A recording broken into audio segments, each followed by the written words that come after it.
It only costs $37,000 US to build a maternity theater. But the ruling ZANU-PF government has never built a single maternity theater at the biggest hospital in Zimbabwe for the past 42 years it has been in power.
This is the Free Talk.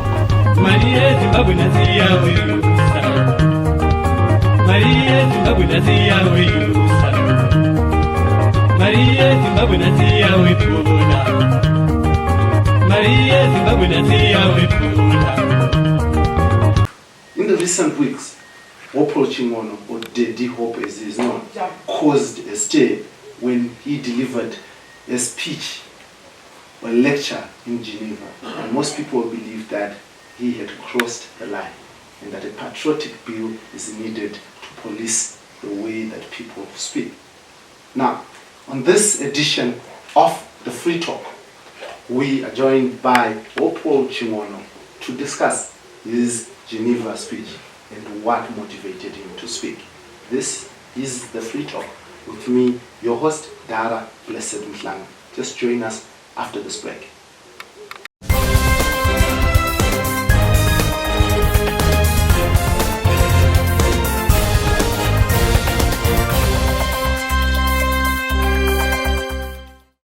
Freedom of expression is at the center of democratic development. The media plays a critical role in ensuring that nations develop. This is why we have what we call developmental journalism. Now, when freedom of expression is stifled, and people are subjected to conform to certain narratives that become the end all of patriotism, development is seriously stifled. We have seen this in this country, where when someone differs, they are labeled. When someone's differed, they become enemies of the state. Is this the Zimbabwe that we want? Now, this is Free Talk in proud partnership with the Frederick Newman Foundation.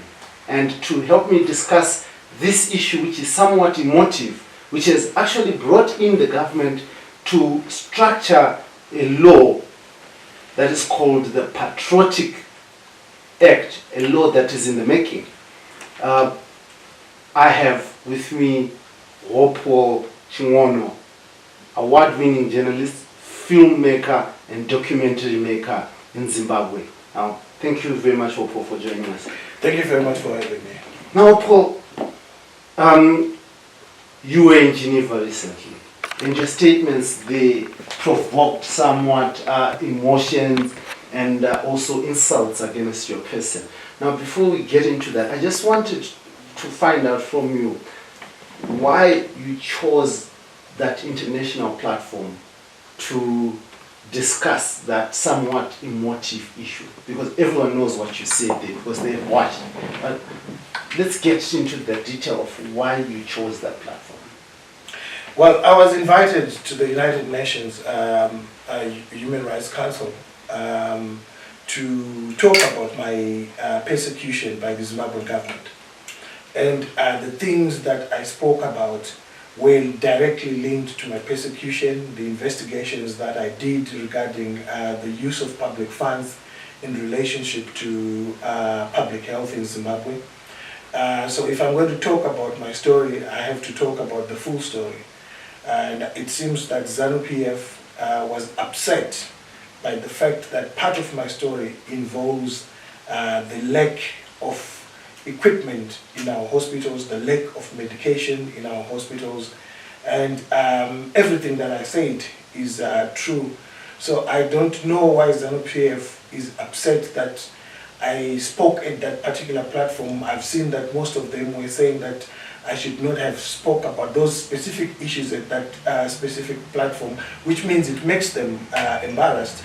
So if you are embarrassed about something, the logical way is to fix the problem that is embarrassing you. Yeah, let's talk about the issue that some said you shouldn't have spoken at that particular platform. Is there a right platform or a wrong platform to discuss about issues affecting human rights? Well, this was a summit focusing on human rights and democracy. And the issues that I was talking about were about human rights and democracy. The fact that I could not practice in Zimbabwe, I had been thrown into prison 3 times inside 6 months. It's about not just my human rights, but it's an infringement on democratic principles, because our constitution is rooted in democracy. And yet I was thrown into prison, the government abrogating that constitution that they're supposed to uphold. So it was a democracy summit. It was also a human rights summit. The fact that millions of Zimbabweans do not have access to a single working cancer machine in Zimbabwe, it's an infringement on their human rights, because health is detailed in our constitution as part of our human rights. We are paying taxes in this country. Everyone, including those that don't work, pay taxes. We pay the 2% each time we buy anything using our phones, which is the main method of making payment in Zimbabwe. So I think it's quite ridiculous for anyone to get upset that I spoke about human rights issues and democracy issues at a Human Rights and Democracy Summit, which was being hosted by the United Nations. Mm-hmm. Now this brings in when you spoke, there was this call for a tighter regulation on how people speak. And there is this push for what would be the Patriotic Act if it comes to law, which many people believe is usually a Hopewell law. What does this do to development in Zimbabwe if these laws come to life? What does it do to the right of freedom of expression in our country? Well, I've always argued that the Zimbabwean government does everything possible in the book to do things that attract sanctions against itself, sanctions against ZANU-PF, and that piece of legislation, if it passes, it just makes it difficult for the country to move forward and for the country to be taken seriously. It will not pass the constitutional test, but the question is, will the Constitutional Court do its work properly, or it will be given directions by the political elites, as we have seen in so many cases for the past 2 decades or so. So it's a very rudimentary and draconian piece of law. You cannot stop a citizen from speaking about what's happening in the country because they are in a foreign land. In the same manner that we cannot stop the president from speaking about what is happening in the country when he's in a foreign country. I am a journalist. That piece of legislation will not even pass the constitutional test, because what it does is to tell me that I cannot engage with any foreigner working for a foreign government, and yet my job as a journalist is to seek comment from government officials, not just from the government of Zimbabwe, but from South Africa, from Botswana, from Mozambique, from Zambia, and beyond. So it's a ridiculous piece of legislation, and I've seen the government equating it to the Patriotic Act in the United States of America. Those are two completely different laws. There's no way in the world where, in a democracy, a citizen is forbidden to speak to a government official from another government, unless if you've got something to hide, unless if you're embarrassed about something. Not even Mugabe sank that law. But some people believe that you are out there to soil the image of this country. Why are you out there to soil the image of the country? Well, I don't understand why somebody would say that. The fact that we have 2,500 women dying every year because we do not have maternity clinics, that's not soiling the image of this country. It soils the image of ZANU-PF, because that is the government of the day that is doing that. We've got the biggest hospital in Zimbabwe, Salim Gabe Hospital, formerly known as Harare Hospital. It has only 2 maternity theaters. Only one is working. They were built by Ian Smith in 1977. And that's why 2,500 women are dying every year, because they do not have safe spaces for giving birth. The Home Affairs Minister of South Africa, Dr. Motsendi, came out saying that 75% of women giving birth at Musina Hospital just after across Bay Bridge are Zimbabwean. And it's because of this. This has created an immigration crisis in the region. And saying so does not soil the image of the country. It soils the image of the ruling party, because it is the one that is doing so. So if you look at the cost of a maternity theater, is $37,000 US. In fact, the one maternity theater that is working at Salim Gabe Hospital, which is the biggest hospital in Zimbabwe, was refurbished by Stanbic, which is a private company. It's not even government that fixed it. There was no maternity theater that was working at Harare Hospital until Stanbic stepped in. And I don't understand the rationale of people who say we should just look whilst 2,500 women die every year. If we speak, we're soiling the image of the country. What about the 2,500 people that are dying? Do they not have rights? What is the job of a journalist if I can't speak for those that have no voice as I do? They don't have a platform as I do. Right now you have a platform where you're hosting me. One could equally say that you're soiling the image of a country because you're hosting me, which is absolutely ridiculous. You're doing your job as a journalist. And that's exactly what I'll be doing my job as a journalist, bringing the powerful and the political elites to account for their actions. It can't be a country where 2,500 women die every year from avoidable deaths. That's the equivalent of about 15 jumbo jets crashing every year and killing only pregnant Zimbabwean women. Some would say they would rather have you speak locally speak to your government instead of going to the UN and speak there whilst you're leaving those who are responsible at home? But as I explained, I went to the UN to talk about my story. I was invited, I was one of many who were invited to talk about our stories of persecution by our governments. And it just so happened that my story intersects with the health delivery system, because the reason why I was being arrested was because of the investigations that I was doing relating to the health delivery system. Now, as a journalist, if I'm invited to talk about my story, how can I not talk about my work? This is part and parcel of my work. I'm the current African Journalist of the Year on the basis of the investigation I did relating to the health delivery system in Zimbabwe. And by not talking about it, I might not as well go to these summits, because you're invited to talk about your work, and your work relates to journalism that you've done.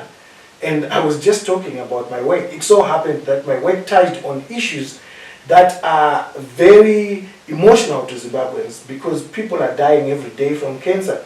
They don't have cancer machines in all public hospitals in Zimbabwe. There's no working cancer machine, so there's no radiotherapy treatment taking place. So talking about that at the United Nations, as I talk about my story, I don't know why they think that I should not have spoken about it. I might as well not have spoken about the fact that they arrested me 3 times, because those arrests are related to the work that I do, and I was merely explaining what led to those arrests, what inspires my work, why I do what I do, and so I don't know why I would be talking only in Zimbabwe. And in any case, I've been talking for years about cancer machines to everyone who cared to listen.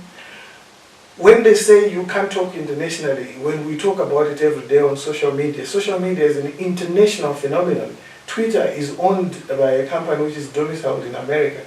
So I think they were just embarrassed by the statistics that I pulled out and put out there, which were correct, which they did not object to, and instead they chose to object to the platform that I spoke at, which I think is absolutely ridiculous.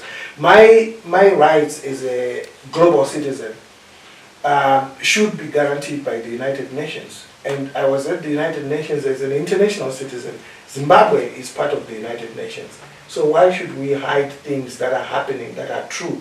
If I had said something that is not correct, of course, they would have every right to object to what I said, but everything that I said is correct. And it actually is backed by sources, none other than the state media itself. Every piece of statistic that I put out in Geneva is actually in a government newspaper in this country.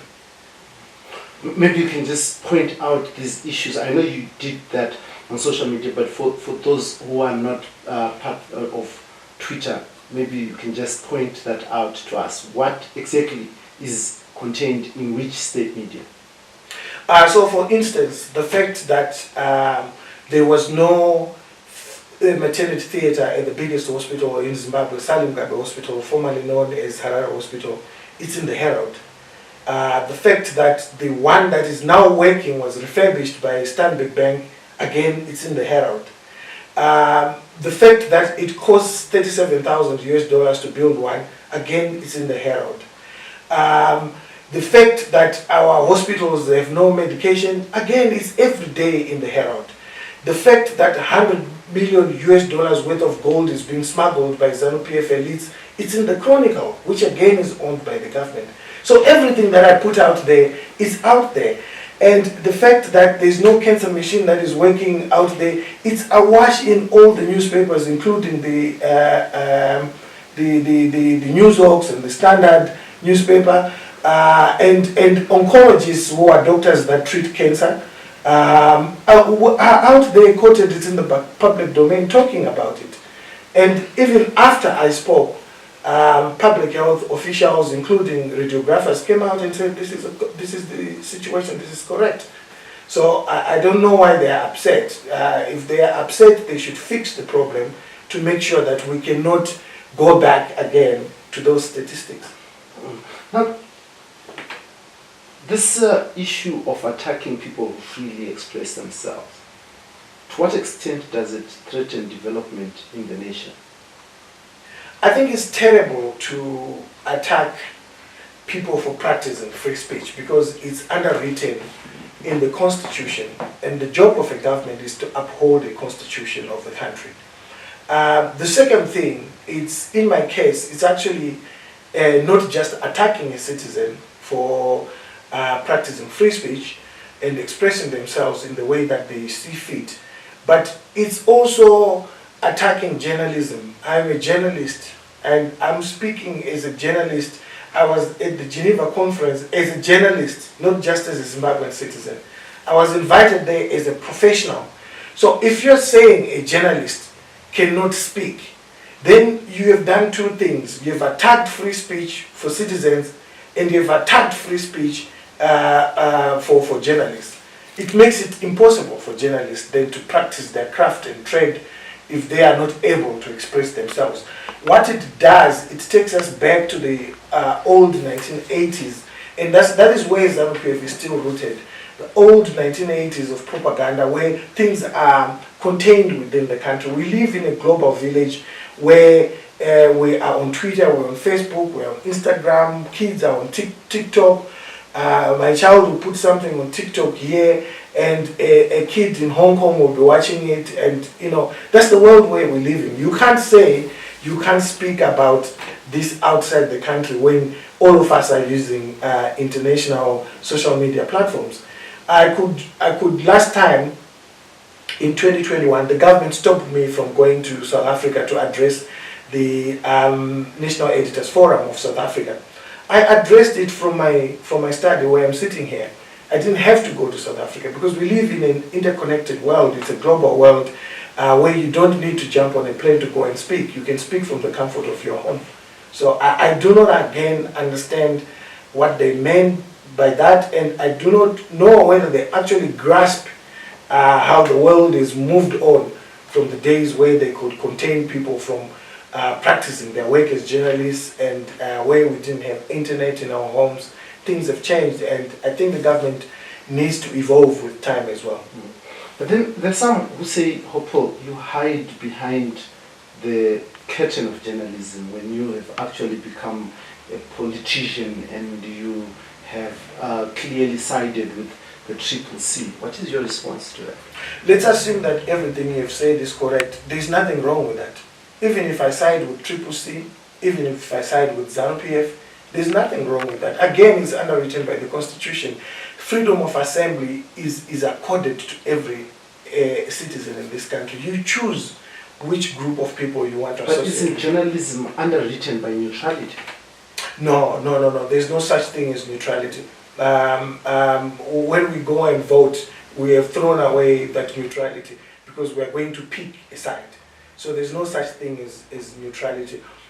We have a right to express our views. And in my case, most of the things that I put out are not my opinions. These are factual things. When I say money has been stolen, like today, I posted something that is in Zimpost to say the Ministry of Information is buying a Land Cruiser which costs over $100,000 for one of its CEOs. And yet in public hospitals like Chamisa, there's no paracetamol, there's no MNT. That is not being a politician. I'm a citizen who is expressing themselves. And because I have the skills of a journalist, I'm able to express those things in a way that maybe an ordinary citizen does not know how to do it. And because I've got a bigger platform of hundreds of thousands of people following me on social media, that's why people get upset and angry in ZANU-PF, because I have a platform. In fact, these things are being said every day by people that just don't have the platforms that you and I do. And these things are issues that affect our daily life. I've lived in this home for over 20 years. I've only had water for about 4 years out of those 20 years. And after those 4 years, I never had water.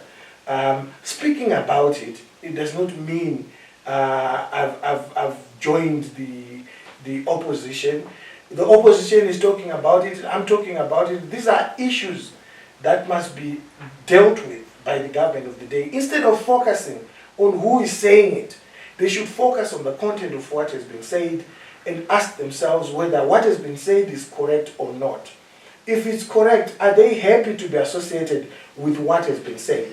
If they're not happy, then they should address what the problem is. And I want to address another thing which you brought up. I don't hide the fact that my preference between ZANU-PF and CCC is CCC. I'm a citizen. I'm looking for a group of politicians that can govern this country and make life easier, not just for myself, but for everyone else. So I'm unashamed to say that I prefer a political party that wants to fix roads, that wants to bring water into our homes, that wants to provide an environment conducive for job creation for our youths, that wants to make sure that schools have got books, that wants to make sure that hospitals have cancer machines and medicines. What is wrong with wanting to associate with such a group of people? And I've made it absolutely clear that out of those two groups of people, I prefer CCC because it's offering a solution to the problems that we're facing as Zimbabweans. This idea that journalists cannot choose a political grouping, it's utopian. You know, journalists can choose a political group and even advance the objectives, because the objectives are not political to me. The objectives are human. It is human, and it is a human right for a citizen to have clean drinking water. If a group of people say, if we get into power, we're going to make sure that people have clean drinking water, and they are contesting against a group of people that has made sure, presided over a state that has failed to provide clean drinking water for 20 years. I mean, what's wrong with saying I would rather go with the other group that's going to provide clean drinking water? Some would say that that decision for you to side with a certain group has clouded your judgment in terms of failing to see that they have been in charge of local authorities and they failed to deliver clean water. Instead, because you like them, you fail to see it and take the blame that you're supposed to give them to the ruling party ZANU-PF. I think it's a misnomer again that I like what CCC is putting on the table. I don't like individuals. I like what they're putting on the table. Their ideas, I like them. Now, on the second issue you've mentioned of water, the Water Act in Zimbabwe clearly states that the central government is supposed to provide water sources. And the central government is ZANU-PF. That is the government of the day that should provide water sources according to the law of the land, the Water Act.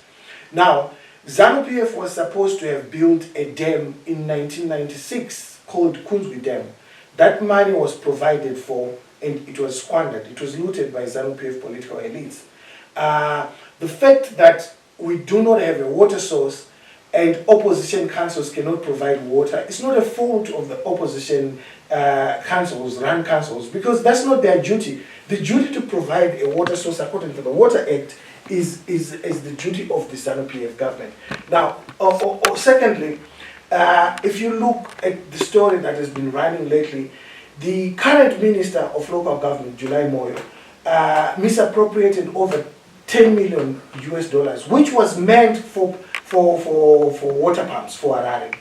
He said that these water pumps were going to cost about 10 million or thereabouts US, and yet they were actually priced at about 2 million. So 8 million would have been looted. That's not the opposition that has done that.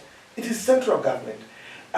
Recently, we've just seen evidence, and more evidence is coming from different news sources of the same minister ordering the city council to say this is the guy that you're going to work with with water projects.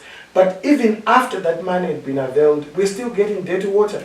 Now, if the minister, who is ZANU-PF, is giving instructions to councils on what to do, you can't blame those councils. You have to blame central government because they are the ones that are micromanaging the councils. I mean, as of last week, the minister was actually telling the newly elected councillors that you have no right to choose chairmen for committees, because choosing those chairmen for committees would have meant that the corruption that was taking place, the looting of public funds that was taking place, was going to be stopped. And true to form, on Friday, the council in Harare was sitting, and the CCC councillors exposed that there was 136,000, more than 136,000 US dollars that was going to be blown this week alone by Douglas Monzora's councillors in Bulawayo. So the fact of the matter is that our local authorities do not have full control. They are micromanaged by the Ministry of Local Government. And the other fact of the matter is that our water is supposed to be provided for by the government of the day. I think we as citizens are ignorant of what needs to happen. That's why people think that it's councils that are supposed to fix roads. They don't realize that roads were taken away from councils. It's now the job of Zinara. If it doesn't release money, there's nothing that the councils can do.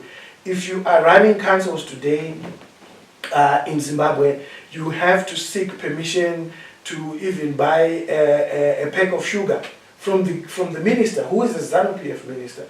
So I think it's unfair to characterize councils as a group of people from the opposition that have failed to deliver water, when actually the person or the group of people that has failed to deliver water, according to the law of Zimbabwe, is ZANU-PF.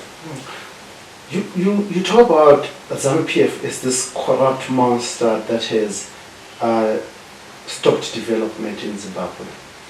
And they say that they failed to develop this nation because of sanctions. Now, how do you reconcile those two? Well, that's very easy. All our central hospitals, which is Parenyatwa, Salemgabe, Chitungwiza, UBH, Mpilo, and Ingucheni, 6 of them, they only require $50 million US to run effectively, well, without any shortages. 50 million a year. ZANU-PF is on the record itself to say that its political elites are looting $100 million US worth of gold every month. So what is looted in a month can run all the central hospitals for 2 years. What is looted in 1 year is 1.2 billion US dollars. And so it's ridiculous for ZANU-PF to say that they are failing to put medication in hospital because of sanctions, when we can clearly, without having to go and dig and research, put an example of where that money could come from, and another example of where that money is going. This is not something that is in dispute, that $100 million US worth of gold is being looted every year. It's actually a government figure. We suspect that the figure is actually bigger than that. But let's use their figure. By their own figures, they could run our hospitals. What is looted every month could run our hospitals for 2 years. What is looted in a year could run our hospitals for 24 years. So the sanctions argument falls away. Now, let's look at the same argument of sanctions. The former president of this country and many people who are in this government, including the Zimbabwean ambassador to Mozambique, Victor Matemananda, acknowledged that 15 billion worth of diamonds was looted from Marangi Diamond Fields in Chiadzwa in Manicaland. Now, what can 15 billion do? 15 billion could pay today all our debts, and Zimbabwe will be debt-free. 15 billion could run all our hospitals for all our central hospitals for 360 years. 15 billion could buy 7,500 cancer machines. A cancer machine costs only $2 million US. If you divide 2 million into 15 billion, that's 7,500 machines, cancer machines. Yet today we don't even have a single one that is working in this country.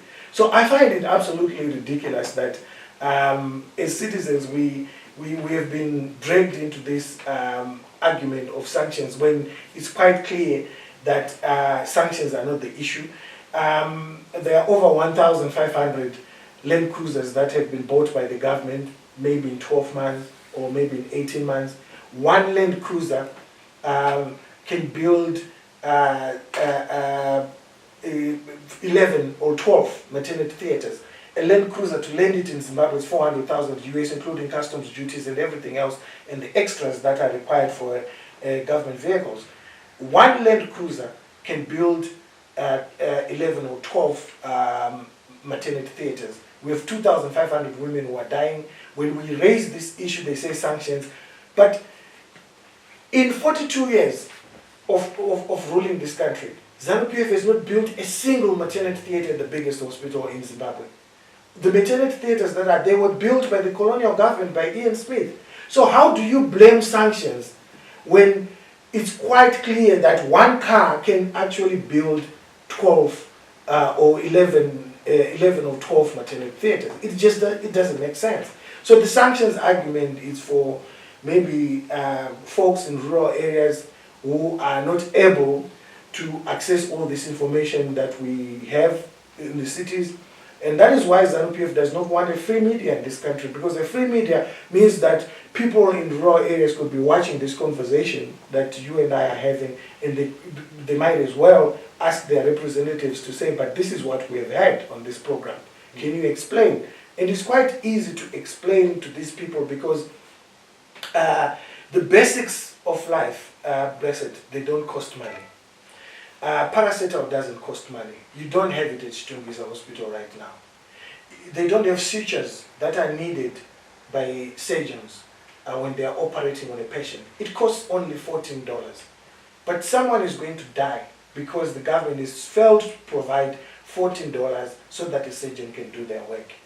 And to blame sanctions on failure to provide a suture which costs $14 is absolutely ridiculous. So they have argued, and maybe some have found this argument plausible, that because of sanctions they have had to go through certain middlemen, lots of middlemen, and this has actually in itself breeded rent-seeking behavior, made things a little bit more expensive for Zimbabweans.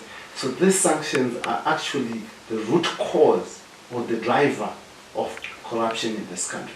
There are no sanctions that stop the Zimbabwean government from buying radiotherapy cancer machines in Switzerland today.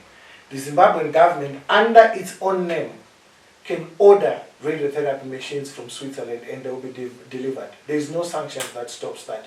There are no sanctions that stop the Zimbabwean government from buying medication from India. Most governments, including the ones in Europe, buy their medication from India.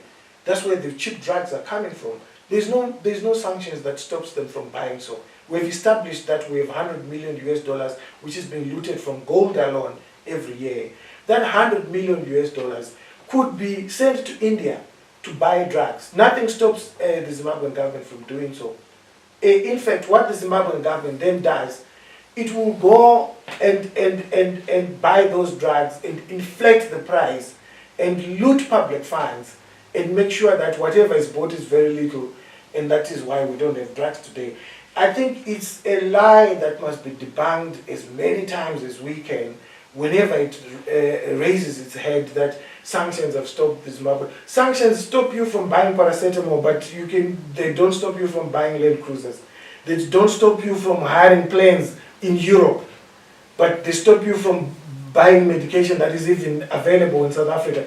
Do we have sanctions imposed on us by the South African government? The answer is no. And yet, these machines are easily available in even South Africa. In fact, the engineers that are supposed to come and fix these machines are coming from South Africa. There are no sanctions against our country imposed by the South African government. So these are all lies that are put out there to distract people. Now, let us look at the issue. You talk about freedom of expression,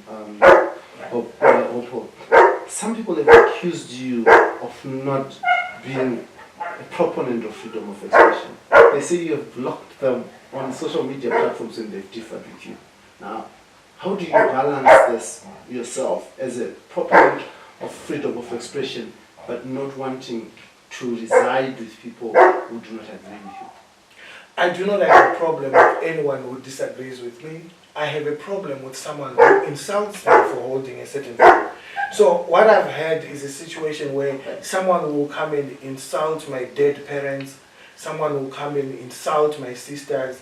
I think freedom of expression has boundaries. I don't think it's I have a right to insult your parents. If you are going to have a discussion with me, we can disagree, and just like right now you've raised issues and I'm explaining them, and you are not abusing your freedom of speech. You are using it to raise questions that maybe you might differ with me.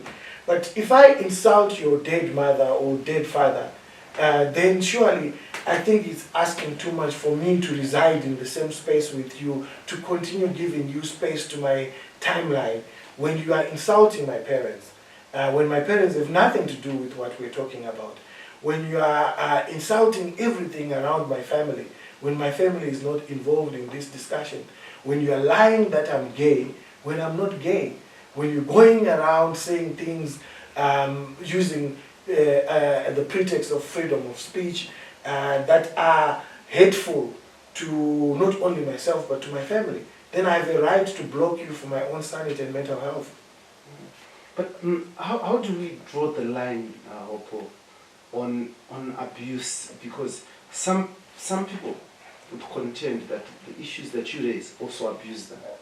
So how do we balance that?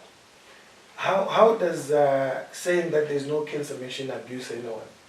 It doesn't abuse anyone. It's actually raising an issue so that we can remove all those... Some people feel abused. I mean, they're looting public funds. They are a government, and our job as journalists is to hold them to account. If they are not happy with being asked questions, then they should not run for office. It's part of our constitution that the media should be holding those in power to account for their actions. It's there in the constitution. So if they don't want us to exercise rights that are penciled in the constitution, then they should not be running for office. You can't equate me insulting your mother and you asking why you are not buying medication for hospitals. Those two surely cannot be equated. I saw just recently women organization coming after you, allegedly insulting Linda Masarira. I never insulted Linda Masarira. I simply responded she was lying, that I am paying people in South Africa to attack Zimbabweans. She was lying that I'm calling for sanctions against this country. I've never called for sanctions. I don't actually believe in sanctions. They don't work. They only work for ZANU-PF to explain its failures. She simply lies about things. She lies about things that can actually put people in harm's way. So these women organizations, I don't know what they're talking about when they're quiet when people like Mary Chiwenga are being abused. They're hypocritical and useless, just using donor money to advance their personal careers and not doing what women's organizations are supposed to be doing. They focus on things like Chamisa being playful with his wife with the microphone, and yet a woman is being abused left, right, and center for years, and they're quiet. I don't pay attention to such kind of people. And I don't pay attention to people who jump onto a bandwagon to say, why are you responding to Linda Masarira, and yet they don't pay attention to what she's saying. It's wrong to lie that a citizen is paying money for other citizens to be abused. It's absolutely wrong. And such people, in a normal society, we could go to court and sue them. But, we don't live in a normal society. So the best course of action is to sometimes block them. And when you block them, they then cry foul. Am I not within my rights to block Linda Masarira when she lies that I've asked for sanctions against Zimbabwe? She lied that I asked for sanctions when I was in Geneva, when I never did such a thing. I'm one of the proponents who's been advancing the argument that sanctions don't work because they've been there for 20 years. And ZANU-PF elites have been getting richer and richer every day from looting public funds. So I don't believe in sanctions. And I think it's an insult for someone to lie that I've gone around the world asking for sanctions when I don't actually believe in them. But you asked her to go and bath. I mean, that was just a joke. That was just a joke. Is it? But you've been arrested, and but you continue to speak, and some would have thought that you're not going to come back from Geneva. What makes you continue, and what makes you come back home? Well, I'm Zimbabwean. I was born and bred in this country. I will die in this country, hopefully. I will never run away from my country. Yeah, hopefully, because I mean, if I get cancer, I have to leave the country and get treated elsewhere, otherwise I'll die. There are no machines here. So I might go to South Africa or England to get treatment, and I might end up dying there. So that's why I used the hopefully. But I'll never run away from Zimbabwe. I would rather be killed in Zimbabwe saying the things that I know to be right. Why? Why? I've been arrested 3 times. And of those 3 times, 2 of the cases have been thrown away. And the other case, they're failing to bring it to trial. I have not committed any crime at all. I have not committed any crime. So why would I leave my country? People that have committed crime, they've committed murder, they run away because they're afraid that they've committed a crime. I've not committed any crime. Everything that I do is protected by the Constitution of Zimbabwe. It's not a crime to say that make sure that you provide maternity theaters for pregnant women of Zimbabwe. It's something that is actually written in the Constitution that health for all is a human right. So if we run from telling the truth, I know that some of the ZANU-PF propaganda outlets were saying I'm seeking asylum in France. I don't need to actually seek asylum in France. I can go to England. I've got a visa to live in England. But I would never do that. That's why I've retained my passport. There are government ministers in President Mnangagwa's office, cabinet, who have 2 passports, Western passports. Nick Mangwana, the spokesperson for the Minister for the government of Zimbabwe, is a British citizen. And so it's rich coming from them saying that I'm a puppet of the West when he is a British citizen and I'm not. I had an option to take a British passport and I chose not to because there was no need to. I want to live in Zimbabwe. This is my country. And I can travel the world because I've not committed any crimes that would stop me from traveling around the world. But do you trust the justice system in Zimbabwe? No, I don't trust it at all. But it's important for us to show the world why we don't trust it. You don't just talk about a justice system that is unjust without putting it to trial for the world to see. So I've been arrested 3 times and I've been denied bail, I think 4 or 5 times by the magistrate's court. I've argued that there's no justice in the magistrate's court.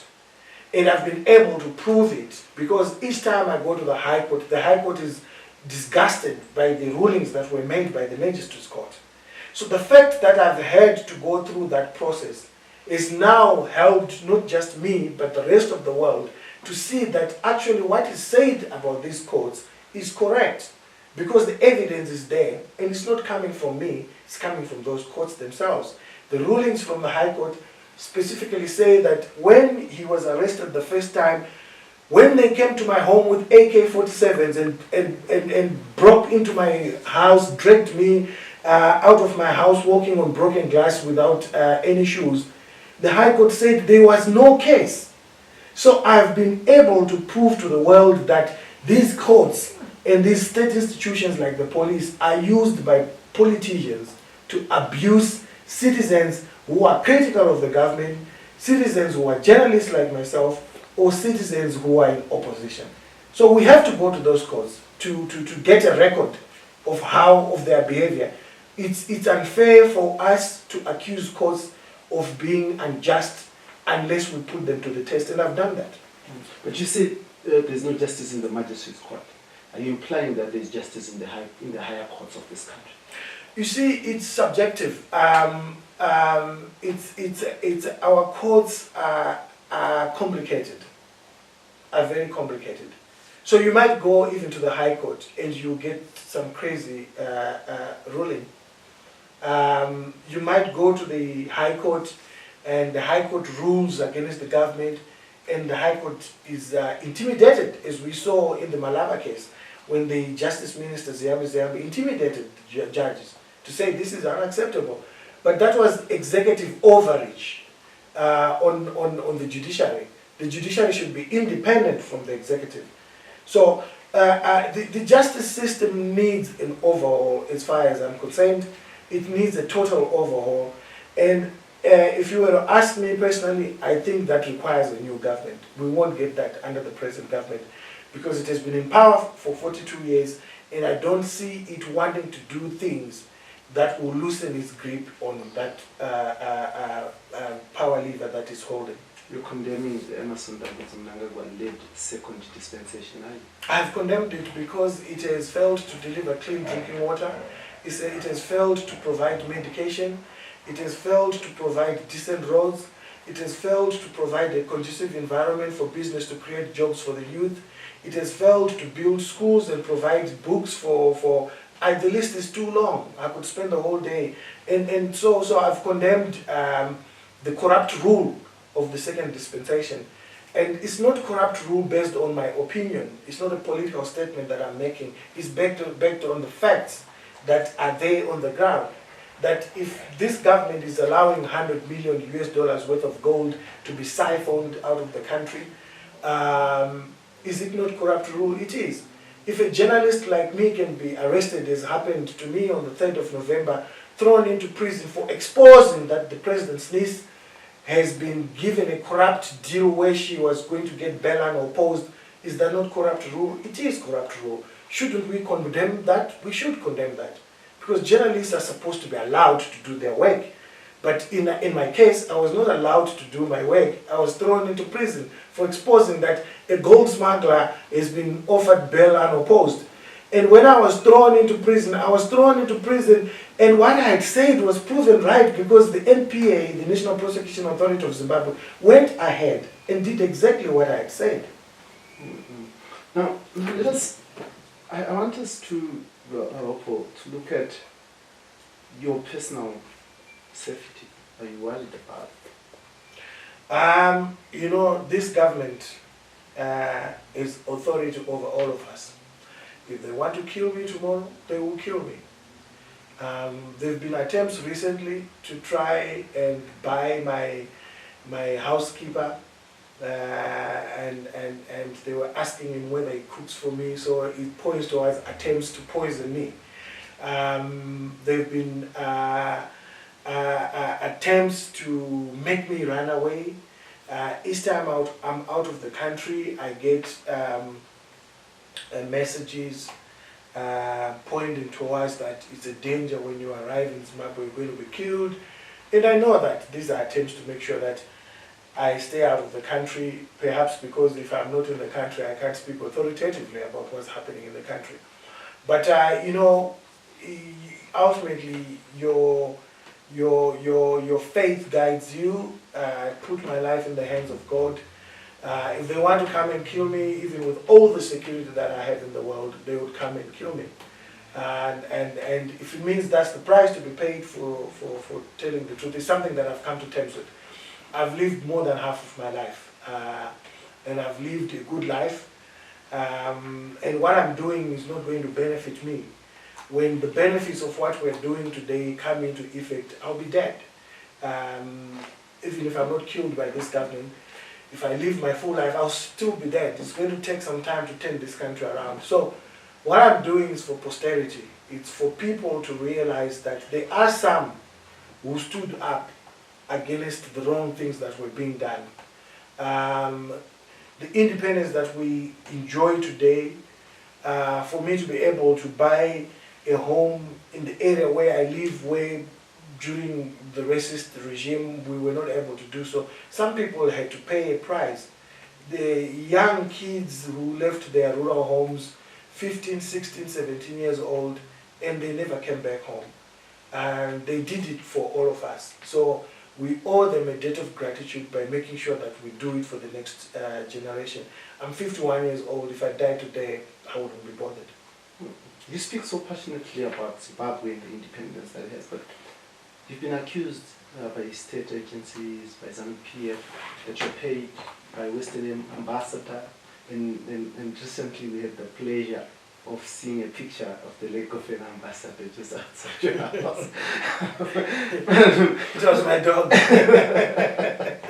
Let's talk about that, Hopewell. You know, the view that has been sold out there is that you live a lavish life based on selling out your country. To start with, I don't even live a lavish life. I think, you've seen my cars, they are quite old. I live in Chisipiti. In the 80s and 90s, a teacher could buy a house in Chisipiti. It's become lavish because the quality of life has become so bad. That's how ZANU-PF has ruined the economy in this country, to a point where living in Chisipiti is perceived to be lavish when it's not. A prison officer and a police officer could go and get a mortgage and buy a house in Greendale. Indeed, there are old police officers, retired police officers that live in Greendale. My neighbor was a teacher, a university lecturer, and they were not wealthy, but they were able to do so because the economy was working. And this is what we are advocating for. Today, journalists live in abject poverty, but in the 80s and 90s, all senior journalists lived in northern suburbs. Today, they can't because the quality of life has gone down. Now, I have lived 10 years of my life in Britain and 1 year in America. And I've worked for the biggest news organizations in the world, the BBC, ITV News, which is the biggest independent news broadcaster in Britain. Having lived there for 10 years, surely I must have been paid for doing that work as a journalist. And whilst I was being paid, surely I am expected to buy a home using that money. So these are very infantile arguments of saying you live in Chisipiti and you don't take into account the fact that I've lived outside the country for 11 years. The fact that anyone who opposes the government is a Western puppet has been going on since the 60s, 70s. Dr. Edson Zobo, who was a founder member of ZANU-PF, told me when I was in Mashingo that anyone who opposed what was being said in ZANU-PF was called a CIA agent in the 60s and 70s. So he called it the Mozambique Syndrome. So the Mozambique Syndrome is still with us today, where anything that is opposed to ZANU-PF is then labeled the West. I wish I could get this money from the West. I've got so many ideas that I have in my head which I could use the money for. I have never in my whole life received a penny from a Western government, except for one scholarship, the Chevening Scholarship that I won to go and study film in the United Kingdom. The same scholarship was given to the present spokesperson for the President of Zimbabwe, George Charamba. The same scholarship was given to the ZANU-PF Member of Parliament, Superman Wanzera. So there's nothing that I've received from the West in terms of inducement or in payment or anything like that. You see, they don't want us to engage with Western ambassadors for obvious reasons. Western ambassadors and any other ambassador are here to engage with us because we are opinion makers, we are journalists. So they will engage with us. There are pictures that are on my social media accounts when I'm with the Kenyan ambassador or when I'm the Rwandese ambassador. They never comment about that. But it suddenly becomes a selling out act when I speak to the British ambassador. Across my home, there's the deputy Australian ambassador. A block away from here, there's the American ambassador and the Canadian ambassador. A block away the other direction is the Spanish ambassador. These are actually my neighbors. So shouldn't I talk to my neighbors? Even if I were not a journalist, shouldn't I be talking to my neighbors? If I'm seen with them, I'm called a puppet of the West. But if the government or ZANU-PF officials are seen with them, it's called re-engagement. What kind of nonsense is that? Now, no, I just had to laugh because you talk about your neighbors surrounding you, and recently your dog was named the ambassador. Well, the story is like this. The opposition leader, the main opposition leader in Zimbabwe, Nelson Chamisa, is a good friend of mine. So he comes to see me from time to time. When he's coming from church, he passes through my home. So it so happened that on one Sunday, he passed through my home, and we sat outside. He's very security conscious, so we sat outside. And as we were sitting outside, just talking about, we were actually talking about football. And as we were talking there and joking, my dogs started playing with me and going to Nelson Chamisa. And then my nieces were taking pictures of us. They were so excited to see Nelson Chamisa. Then they were taking pictures of us. And I posted one of those pictures. But what ZANU-PF propagandists did, they cropped the picture. And so you could see what looked like a leg of a white person, but it was actually the back of my dog, which is called Shaba. So you could see the back of Shaba. And so I had to release the full picture for people to realize that it was a dog. So this is the paranoia that I was talking about, that any attempt to criticize the government is met with a pack of lies and crook propaganda. As Zimbabweans, I see nothing wrong with you and I differing on our political perspectives. If the president or the first lady or the vice president or a government minister calls me as a citizen, I'm happy to talk to them. I'm happy to express my views to them.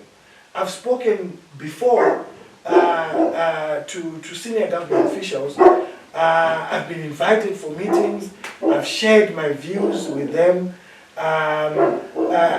Opposition supporters cannot call me a sellout because I'm speaking to ZANU-PF officials. I need to speak to them. That's my job as a journalist. And as a citizen, if I have a problem that I think needs to be articulated, I should be able to speak to ZANU-PF government officials because they are the government of the day.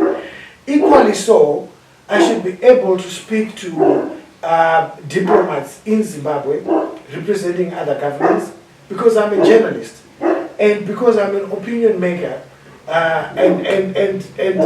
It will be a dereliction of my duty to go and write things that shape people's opinions and then refuse to engage with people that actually are political actors.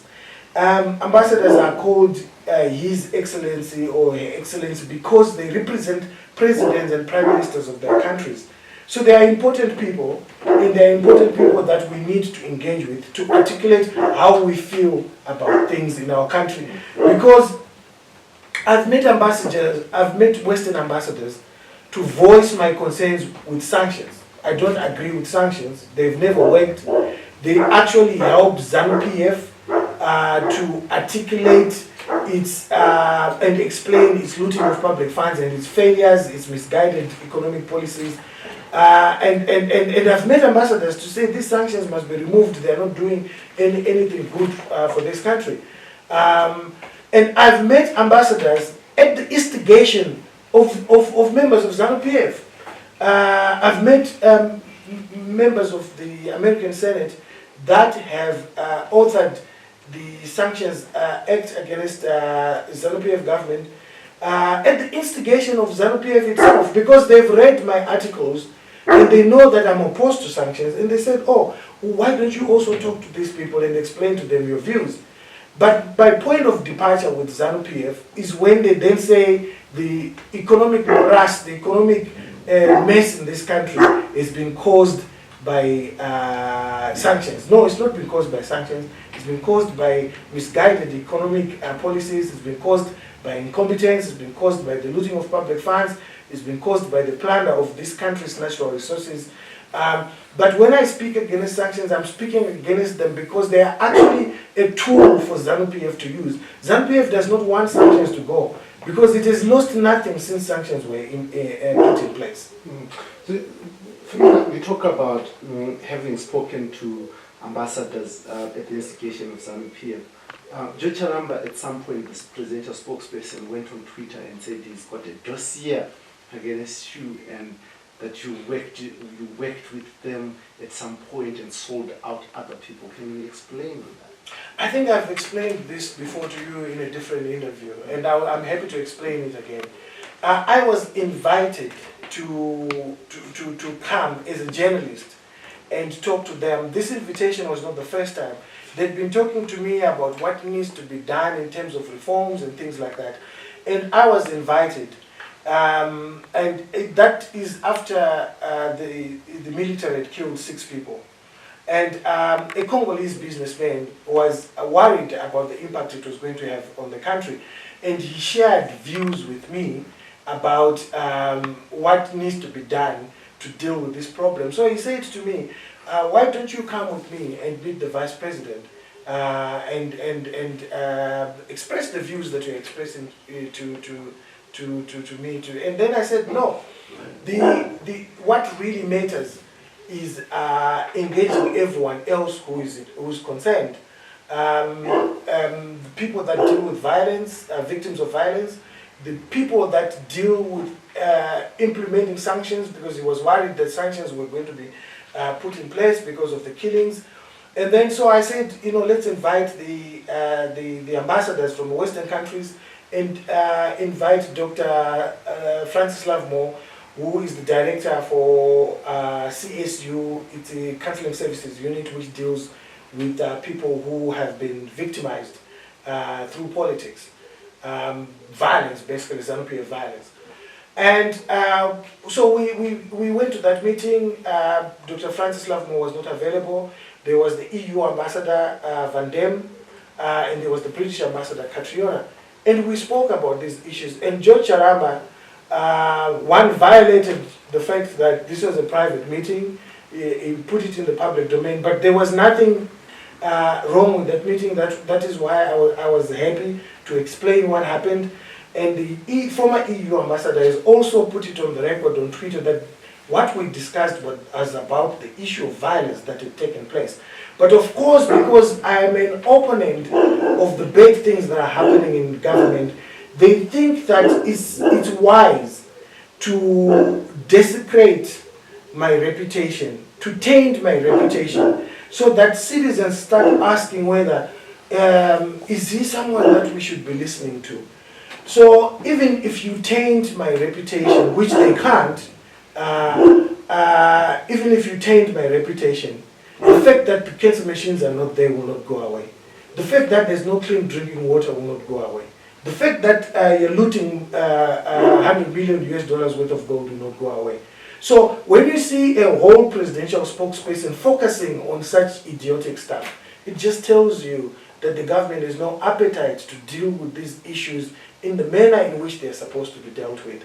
And again, coming to the point that you raised much earlier about CCC, would you then blame me if I say, okay, I'm prepared to give these guys an ear and hear what they have to say, and if what they are proposing is actually a solution to the problem that I've been always talking about every day, is there anything wrong with me supporting them?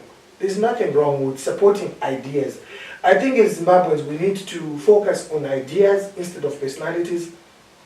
The fact that you're blessed today, you've got your ideas, the fact that you're an opinion maker is blessed, and you tweet your opinions, those opinions are going to leave a lasting impression on young people. When you are dead, young people's thinking would have been formulated through those opinions. So it's not your personality that really matters, it's the ideas that you're putting on the table. So we should focus on discussing the ideas more than focusing on discussing personalities, because personalities come and go, but ideas can stay forever. So the idea of democracy, it's something that has been there within the Zimbabwean politics since the 50s with the Burumbos it's something that is still there. Some of us were not yet born when they were talking about democracy. And democracy as an idea still exists, and we are going to die and live it, and our children and our grandchildren will still be grappling with these issues. So I'm not bothered about the attacks. I've come to understand that they will always be there because of the kind of political animal we're dealing with, ZANU-PF. When you see a presidential spokesman focusing on trashing an individual instead of addressing the issues, it means that their political or ideological routings are bankrupt. It means that they do not have the answers to address the problems of today in terms of how do we deal with the issue of pregnant women that are dying in such huge numbers. How do we deal with the issue of cancer patients that are dying by the busload every week? How do we deal with issues of making sure that citizens are able to get mortgages? An average journalist in this country cannot get a mortgage. Zimbabwe today, as we speak, has got the highest interest rate in the world at 80%, higher than even countries that are at war like Ukraine. Which means that if you borrow $100 today, you must pay 180 or more. It is not sustainable. So those are the issues that they should be addressing, the bread and butter issues that are affecting the citizens of the world. Calling me a Western puppet will not address the bread and butter issues that are on the table. Now, as we close, Hopewell, we speak to you so close to May 3, which is the World Press Freedom Day. Now, in Zimbabwe, just in brief, what is the state of our media and its effectiveness in ensuring that we have a democratic, developmental Zimbabwe? Well, the state of the media is in a terrible state in Zimbabwe, as we all know that we were one of the first two countries on the continent in 1960 to have television together with Nigeria. We were the first two countries on the sub-Saharan continent to have television. Today we are the only country on the continent of significance to which only has one television station.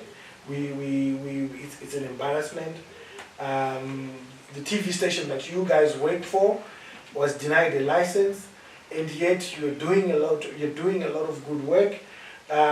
So we can't talk of press freedom when we have got only one TV station which is owned by the states, which peddles a lot of lies.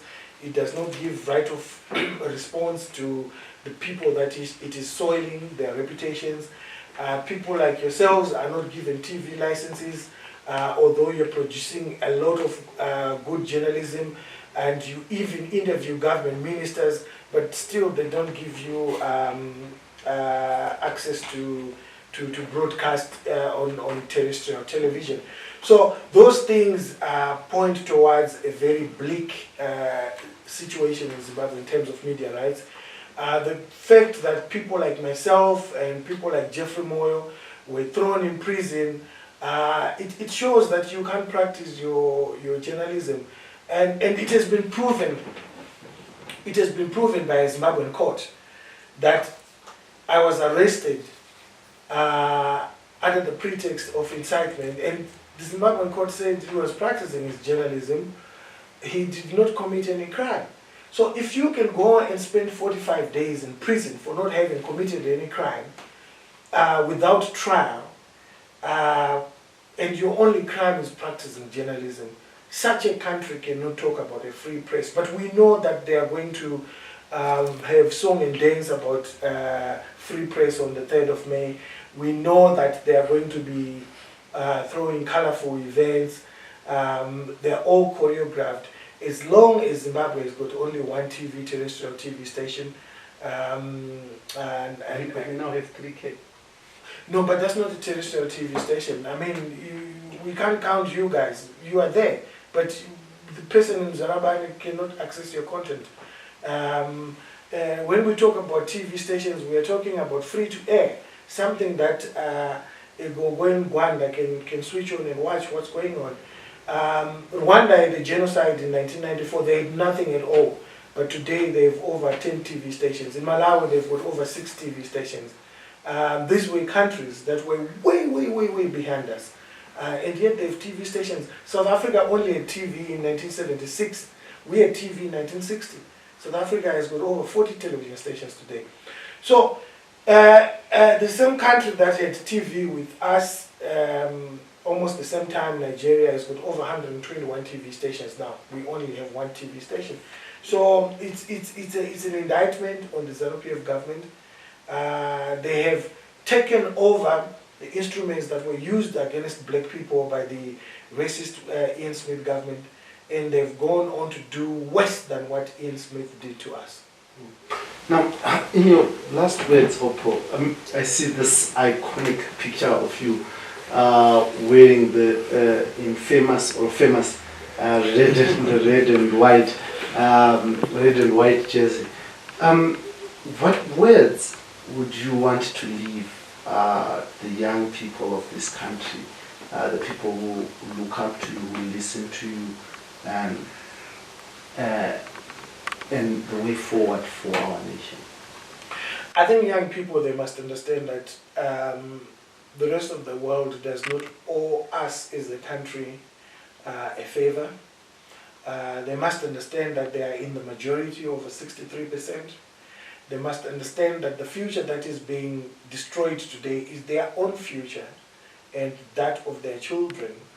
The young people that are supposed to be registering to vote and are not registering to vote are destroying their own future by not registering to vote. A huge turnout will mean that we get a fair assessment of who the country wants to lead this country.